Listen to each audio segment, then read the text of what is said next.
TV 20 Kannada ವಾಹಿನಿಗೆ ಸ್ವಾಗತ. ರಾಮದುರ್ಗ ತಾಲೂಕಿನ ಮುದಕವಿ ಪ್ರಾಥಮಿಕ ಆರೋಗ್ಯ ಕೇಂದ್ರದಲ್ಲಿ ನವಜಾತ ಶಿಶು ಸಂಶಯಾಸ್ಪದವಾಗಿ ಸಾವನ್ನಪ್ಪಿದೆ. ಮುದಕವಿ ಗ್ರಾಮದ ಪ್ರಾಥಮಿಕ ಆರೋಗ್ಯ ಕೇಂದ್ರದಲ್ಲಿ ಹೆಣ್ಣು ಮಗುವೆಂದು ತಾಯಿಯೇ ಕೊಲೆ ಮಾಡಿರುವ ಶಂಕೆ ವ್ಯಕ್ತವಾಗ್ತಾ ಇದೆ. ಅಶ್ವಿನಿ ಹಣಮಂತ ಹಳಕಟ್ಟಿ ಎಂಬ ಮಹಿಳೆ 2 ದಿನಗಳ ಹಿಂದೆ ಹೆಣ್ಣು ಮಗುವಿಗೆ ಜನ್ಮ ಕೊಟ್ಟಿದ್ದು, ಬೆಳಿಗ್ಗೆ ಬಾಣಂತಿಯರ ವಾರ್ಡ್ನಲ್ಲಿ ಯಾರೂ ಇರದ ವೇಳೆ ಕೃತ್ಯ ಎಸಗಿರಬಹುದು ಅಂತ ಹೇಳಲಾಗ್ತಾ ಇದೆ. ಸುರೇಬಾನ ಪೊಲೀಸ್ ಠಾಣಾ ವ್ಯಾಪ್ತಿಯಲ್ಲಿ ಘಟನೆ ಜರುಗಿದೆ. ಮೊದಲೇ 3 ಹೆಣ್ಣು ಮಕ್ಕಳು ಇದ್ದ ಕಾರಣ ಬೇಸತ್ತು ಕೃತ್ಯ ಎಸಗಿರುವ ಶಂಕೆ ವ್ಯಕ್ತವಾಗ್ತಾ ಇದೆ.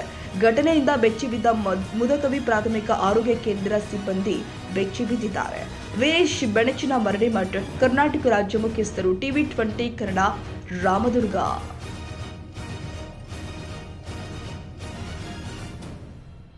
ಕನ್ನಡಿಗರ ಮೆಚ್ಚಿನ ನಿಮ್ಮ ಟಿವಿ 20 ಕನ್ನಡ ವಾಹಿನಿ ಇದೀಗ ಟಿವಿಯಲ್ಲಿ ಲಭ್ಯ. ಕರ್ನಾಟಕ ಮತ್ತು ದೇಶ ವಿದೇಶದ 360 ಡಿಗ್ರಿ ಸುದ್ದಿ ವಿವರವನ್ನ ಪಡೆಯುವುದಕ್ಕೆ ಟಿವಿ 20 ವಾಹಿನಿಯನ್ನು ಲೈಕ್ ಮಾಡಿ, ವಿಡಿಯೋಗಳನ್ನು ಶೇರ್ ಮಾಡಿ, ಕಮೆಂಟ್ ಮಾಡಿ, ಸಬ್ಸ್ಕ್ರೈಬ್ ಮಾಡಿ. HCN ಕೇಬಲ್ 842 ನಂಬರ್ನಲ್ಲಿ ಹುಕ್ಕೇರಿ ತಾಲೂಕು ಹಾಗೂ ಸಂಕೇಶ್ವರದ ಸುತ್ತಮುತ್ತಲಿನ ಹಳ್ಳಿಗಳಲ್ಲಿ ಲಭ್ಯ.